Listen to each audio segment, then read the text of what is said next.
Hello, this is Mark Dlugoss, Senior Contributing Editor for Ophthalmology 360. Welcome to the Ophthalmic Project, sponsored by Ophthalmology 360. In honor of July being Dry Eye Awareness Month, the Ophthalmic Project looks at a major problem associated with dry eye disease, and it's called dry-eyed flares. Until recently, there's been no real treatment for dry eye flares. Joining me now to discuss dry eye flares, and a new treatment to address these flares is Dr. Eric Donnenfeld. Dr. Donnenfeld is the founding partner of Ophthalmic Consultants of Long Island in New York and the Ophthalmic Consultants of Connecticut.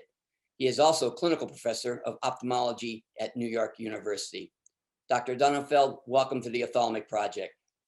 Mark, it's a pleasure to be here. I always enjoy speaking with you. Thank you very much. Good. Same here. But let's start off with a basic question. I know most of our audience is probably going to be understand this, but it sort of sets the groundwork for today's discussion. Basically, what is dry eye disease? Well, Mark, that's a very basic question and really sometimes difficult to answer, but it's widely perceived that dry eye disease is a chronic and symptomatic condition, but it doesn't have to be chronic. It can certainly be episodic. And it's a tear film dysfunction where the ocular surface tear film is abnormal, resulting in an inadequate supply of lubrication to the ocular surface. You know, Mark, it's the single most common reason why patients come into an eye doctor's office. Dry eye disease is really endemic, and it's really thought that there are 30 to 40 million Americans who suffer from dry eye disease. Now there's a condition, obviously, that's an offshoot of that, and that's a dry eye flare. What is a dry eye flare, and what's the root cause of those flares? Well, you know, dry eye flares are something that I think every one of us have seen on a routine basis in our office, but we maybe haven't really thought through what this is. And that is that dry eye in most patients is actually episodic. And you can have a baseline dry eye, but you have periods of active exacerbation where the patients become more symptomatic. They become more dry, they become more irritated. And the average patient has 4 to 6 dry eye flares every year. And these flares last for 7 to 14 days. And during these periods, the patients will feel significantly worse. They can be exacerbated by activities, such as going out skiing on a dry day, or it can be exacerbated by certainly environmental changes as well. So it's a very common condition. It affects the quality of life for many patients, and we're just starting to realize how important this is for most of us. You mentioned there was some environmental causes to triggering dry eye flares. Are there any other systematic or other environmental causes that would trigger the flares? Well, Mark, good question. And certainly there are a variety, and different patients will have different environmental flares. Things like the heat turning on in the fall for some patients, air conditioning in the summer, airplane travel is one that does it for me. Seasonal allergies can cause dry flares as well. There's a big relationship between dry eye and allergy, as we all know. Some patients will have flares with the use of contact lenses.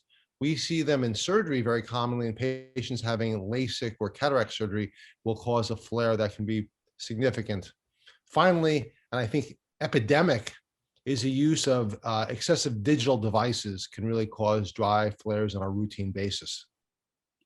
Basically, what's the percentage of dry eye patients who actually experience the flares?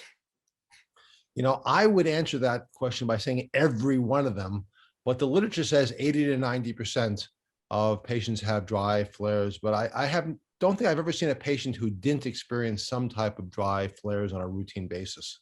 Okay. Well, saying almost 80, 90% of them experience dry eye flares. Are there any particular types of dry eye patients who seem to be more susceptible to dry eye flares? Well, you know, I think we see it everywhere, but it's very highly associated with patients with immunologic disease, such as rheumatoid disease, lupus, thyroid disease. It's also seen more commonly in the patients who have basic risk factors for dry eye, such as perimenopausal women, patients who had previous surgery. But dry eye flares really affect all aspects of patient care, and we see it routinely almost every day. I know I experience dry flares on a routine basis when I do airplane travel, for example, but everybody has their own trigger that releases dry eye flares. And the important concept about dry eye flares that we know about them is that they're almost always due to inflammation. Inflammation is the critical risk factor for patients having dry eye flares, and controlling inflammation is the key aspect in controlling these dry eye flares and ameliorating patients' symptoms.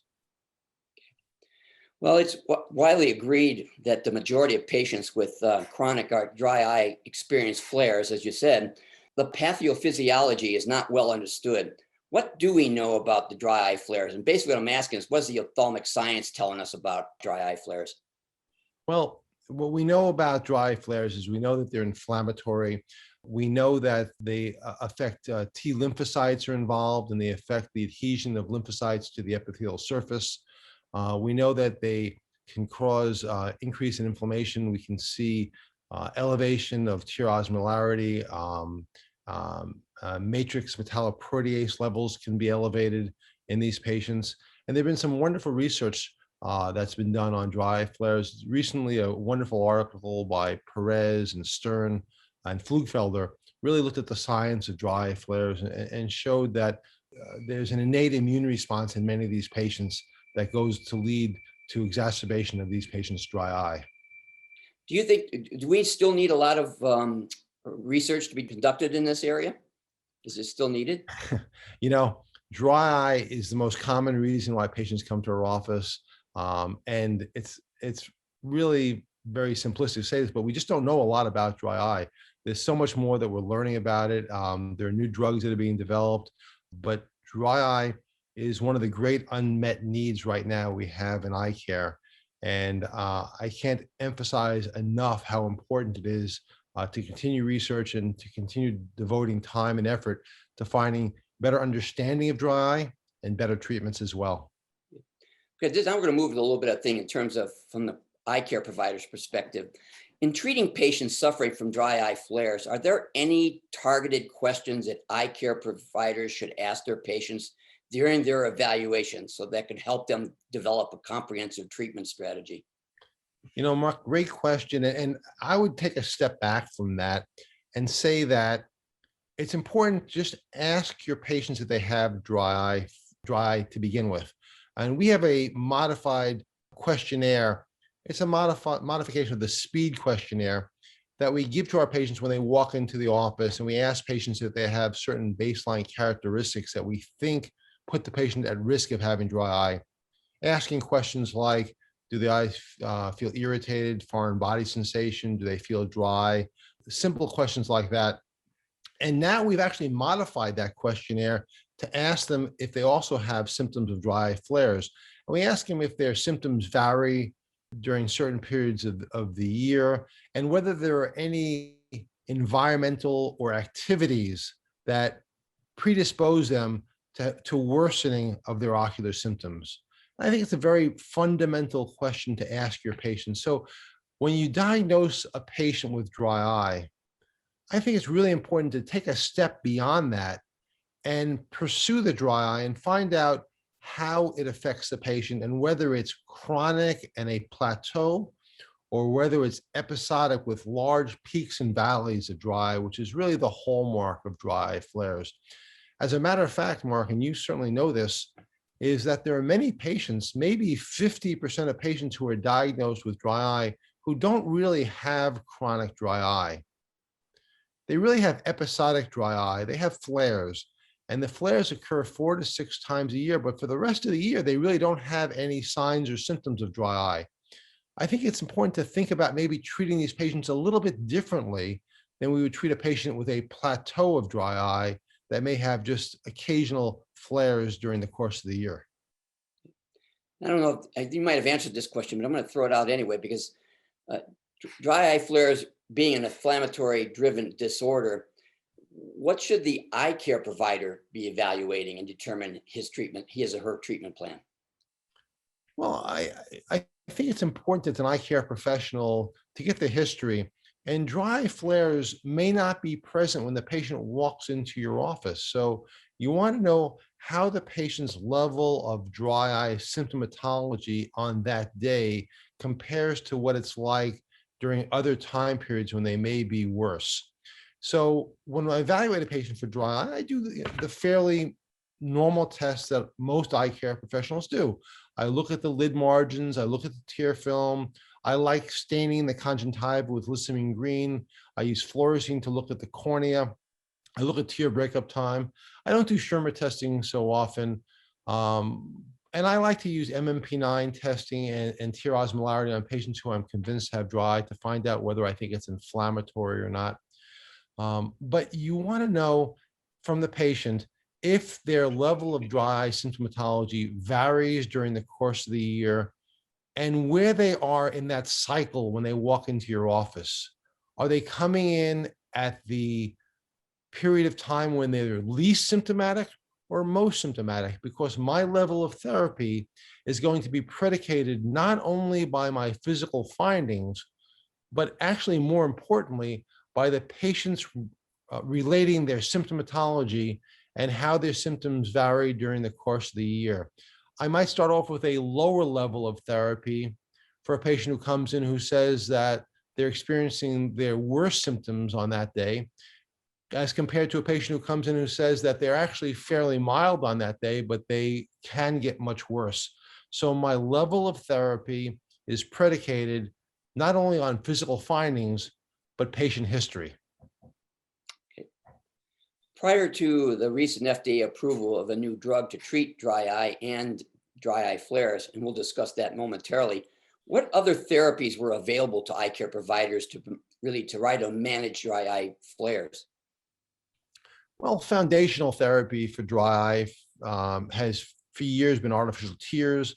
And I think tears treat the symptoms, but they don't treat the root cause of dry eye. And I think they just ameliorate the patient's symptoms. I think the real breakthrough in dry eye management was the development of cyclosporin, trade name Restasis, which was FDA approved about 20 years ago, which really was the foundational therapy for managing dry eye because it actually treated the root cause of dry eye by treating the inflammatory disease, which is a T cell mediated disease. And cyclosporin, as you all know, is a T cell mediator.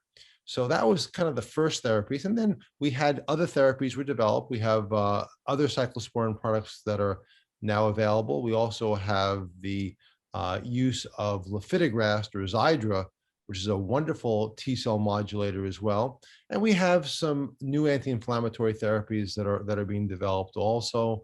We've learned that treating the lid margin is important as well as treating the tear film. So there are a variety of therapies that are available. But for years, we just used tears, more lubrication, maybe some ointments for patients who had dry flares. And we use off-label corticosteroids occasionally as well if the patient didn't respond well to just topical immunomodulation with cyclosporin or lifitegrast. Well, as you know, earlier this year, the FDA approved Eysuvis from Kala Pharmaceuticals, and it's the first drug to treat dry eye on a short-term basis, including dry eye flares. Can you outline some of the take-home points regarding this new drug?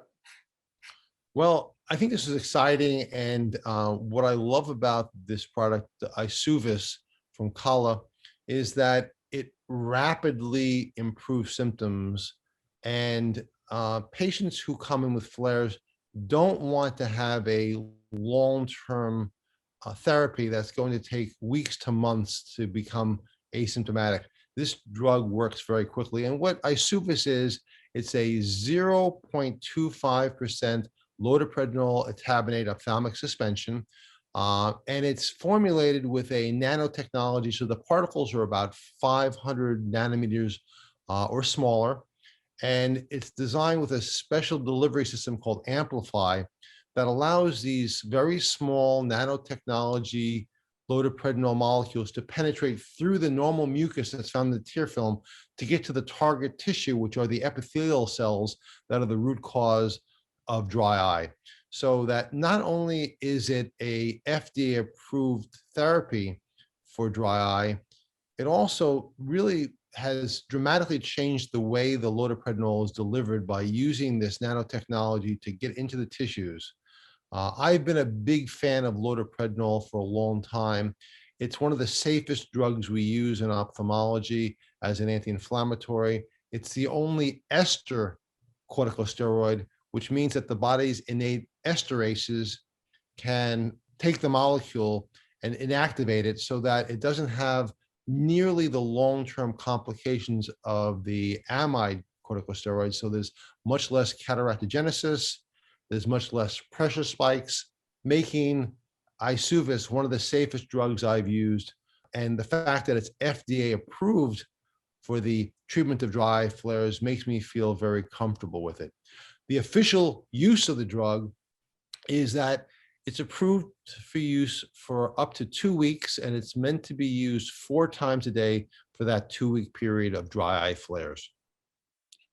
Well, you outlined a very positive safety profile for Eysuvis.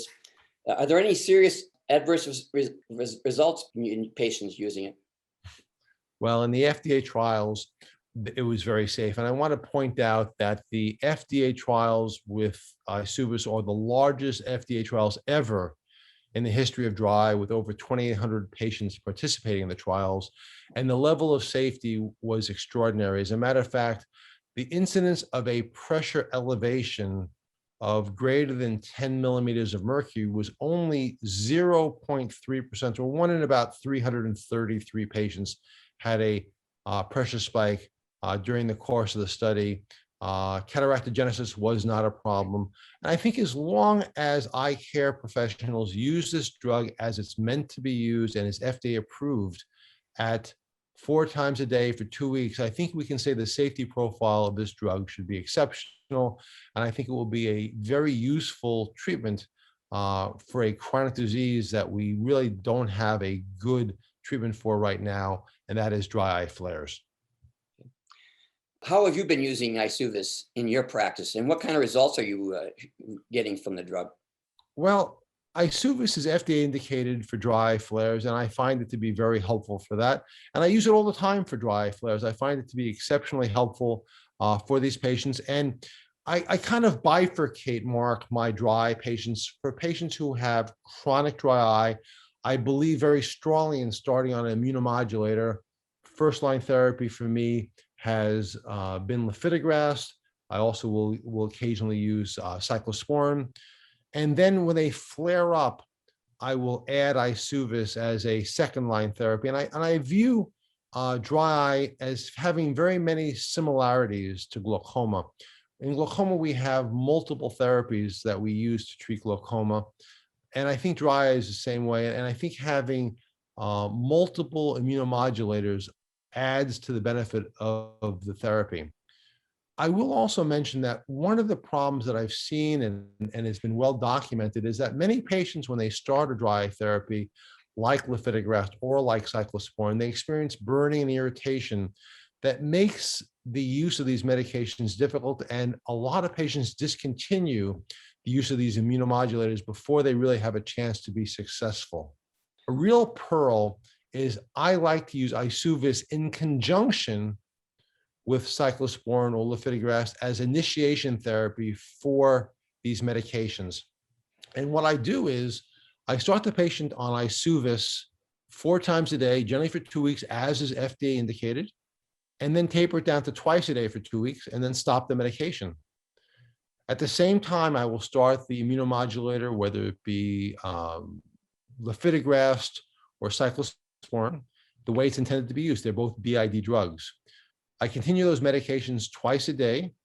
And by the end of a month, the patients are generally starting to feel much more comfortable, and they just don't experience the burning and the irritation that are sometimes associated with initiation of these immunomodulators without the use of a potent and safe corticosteroid like Eysuvis. So I use Eysuvis for flares. I use it on top of immunomodulators. I use it to initiate therapies with immunomodulators. And the third indication that I found for using it is for patients who have dry eye flares, but really don't have chronic dry eye. For a patient who has dry eye flares maybe 4 or 5 times a year, lasting for a week, I just don't think it makes sense to put a patient on a drop every single day for a year when they only have 20 or 30 days of dry flares. And for those patients, I use Eysuvis as primary therapy for those patients who have intermittent but not chronic dry eye. And it's estimated that maybe there are 50% of the patients who have dry eye really just have dry eye flares. Uh, what are you hearing from your patients in terms of patient satisfaction? And could you provide a few case examples? I've been very happy with this. We have a large dry eye practice, and I think it dovetails into our cataract and refractive practice as well. And patients want rapid relief of symptoms. They want to use a drug that's been FDA approved. They feel comfortable with the use of Eysuvis, and we've had great success in these patients. And for patients who come in who are having dry eye flares, I find it to be exceptional. As a ophthalmic surgeon, I really like using Eysuvis for what I call rapid rehabilitation of the ocular surface for a patient who's coming in for cataract or refractive surgery. These patients very commonly will present to me for possible surgical intervention. And I very strongly believe, as a good clinician, we should really optimize the ocular surface as quickly as possible before we consider surgery on these patients. The incidence of dry eye is very high in this patient population, and using Eysuvis has really been great in my hands for these patients who come in who want surgery and want to be better quickly. So a good case study would be, I just saw a patient who came in for cataract surgery, actually had a significant cataract, but had significant SPK, dry eye signs and symptoms. The topography was irregular. And when I looked at the topography, I knew that I wasn't going to get a good IOL master, and I wasn't going to get a good IOL prediction. So I started the patient on some non-preserved tears. I had the patient use Eysuvis 4 times a day. And I also started the patient on lifitegrast at the same time for chronic therapy. And I brought the patient back 2 weeks later. 2 weeks later, the topography was normal, the SPK were gone, and the patient was able to have a pristine IOL master and went on to unremarkable cataract surgery with a great uncorrected visual acuity, because I was able to get the right IOL calculation, because Eysuvis had rapidly rehabilitated the ocular surface. We've covered a lot of ground today on dry eye flares and dry eye disease in general. Is there any other final thoughts or advice you have for eye care professionals about proactively treating dry eye flares? Well, I would just start by saying that dry flares are real, they're common, they affect patient quality of life. And as a good clinician, I think it's important to make the diagnosis. I really think that this is an area where ophthalmology and optometry need to work together to help manage these patients. And there's just an epidemic of dry that's going on now in the United States, and it's due to a variety of different reasons. A lot of it is environmental, it's nutritional as well. And treating dry eye, and specifically dry flares, I believe is one of the most important things we can do as clinicians to improve the quality of life of our patients who come into our office, whose needs have not been met by simple use of artificial tears. And I would finish by saying that I believe Eysuvis, which is loteprednol, etabinate, ophthalmic suspension, 0.25%, has really been a breakthrough in the management of these patients. And I love the fact that it's FDA approved and gives me the ability to treat these patients and feel comfortable that I'm using a corticosteroid in managing a chronic condition that really needs my attention. So Mark, I really enjoy spending a little time with you. I always enjoy it. I hope that everyone found this to be useful. All right. Well, that concludes today's Ophthalmic Project video podcast. I wanted to thank Dr. Eric Donnenfeld for spending some time with me discussing dry eye flares, and the new therapy of Eysuvis. Again, thank you for listening, and have a good day.